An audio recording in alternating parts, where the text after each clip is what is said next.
Baik pemirsa, terima kasih Anda masih bersama kami dalam Tabligh Akbar yang alhamdulillah kita sudah memasuki di hari kedua. Wah, luar biasa perjalanan panjang hingga di akhir Ramadan nanti. Insya Allah mudah-mudahan kita selalu setia untuk menyaksikan acara ini yang selalu ditampilkan di setiap pukul 5:30 hingga pukul 5:30 sore. Baik pemirsa, pada segmen yang berikut ini waktu kita cukup singkat, kami persilakan kepada para jamaah yang ada di masjid untuk mengajukan pertanyaan. Ada 2 pertanyaan dari bapak-bapak dan kemudian 1 dari bagian ibu-ibu. Kami persilakan kepada bapak terlebih dahulu. Silakan bapak berdiri. Baik, sebutkan namanya, pertanyaannya apa, ditujukan kepada guru kita. Silakan bapak. Assalamualaikum warahmatullahi wabarakatuh. Kepada Habibana yang kami muliakan, kepada Ustaz, nama saya Haji Ahmad dari Cipinang, Jakarta Timur, menanyakan kepada Habibana, kenapa Rasulullah SAW diutus ke muka bumi ini untuk menyempurnakan akhlak? Hanya itu pertanyaan dari kami. Wassalamualaikum warahmatullahi wabarakatuh. Waalaikumsalam. Untuk menyempurnakan akhlak. Ya, kita tampung terlebih dahulu. Sekarang bagian dari ibu-ibu. Silakan ibu.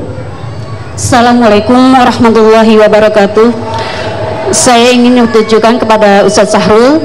Nama saya Ibu Maisuri dari Cipinang, Bali juga. Yang saya ingin tanyakan seperti tadi hadis Nabi, innama bu'istu liutammima makarimah akhlak. Saya ingin tanyakan bagaimana anak yang soleh namun orang tuanya itu orang tua yang tidak baik. Jadi bagaimana sikap anak terhadap orang tua dan bagaimana orang tua terhadap anak. Itu saja Ustadz. Terima kasih. Wassalamualaikum warahmatullahi wabarakatuh. Waalaikumsalam. Terima kasih, pertanyaannya luar biasa. Barangkali kita masih ada sekitar 2 menit terlebih dahulu kepada Habib untuk menjawab pertanyaan pertama. Kenapa Rasul hadir di dunia ini untuk menyempurnakan akhlak? Silakan Habib. Sebelumnya saya mohon waktu untuk menyempurnakan pertanyaan tadi yang belum selesai, ya. Bagaimana keadaan orang-orang yang tidak beriman itu? Bagaimana orang-orang yang kekal di neraka itu? Apakah Allah itu kejam?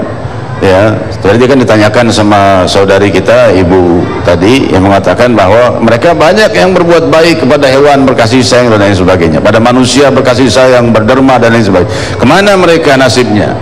Saudara-saudariku yang kemuliakan, Allah Subhanahu wa taala menjelaskan di dalam surat Al-An'am, tidak ada yang kekal di neraka itu kecuali mereka yang jika dikembalikan ke muka bumi, lauruddu la'adu limanuhu anu wa innahum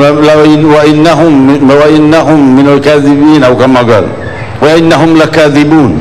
Surat Al-An'am 28. Ketahuilah bahwa kalau mereka yang kekal di neraka itu hanya yang jika mereka dikembalikan ke dunia, Allah Maha tahu, mereka akan kembali kepada kejahatannya. Mereka akan kembali kepada kejahatannya. Jadi kalau mereka yang kekal di neraka itu tidak diberi hidayah oleh Allah karena mereka itu betul-betul punya jiwa yang tidak baik, maka jika mereka itu dikembalikan ke muka bumi bukan akan berubah tapi akan kembali berbuat jahat. Itulah yang kekal di neraka. Selain itu diberi hidayah oleh Allah Subhanahu wa taala. Ini sebenarnya jawabannya masih agak panjang nih, cuman kita masih ada pertanyaan yang lain. Baik, nampaknya kita akan jawab setelah pesan-pesan berikut ini, dan tentunya Tabligh Akbar akan kembali setelah berita terkini dari kami. Tetaplah bersama kami.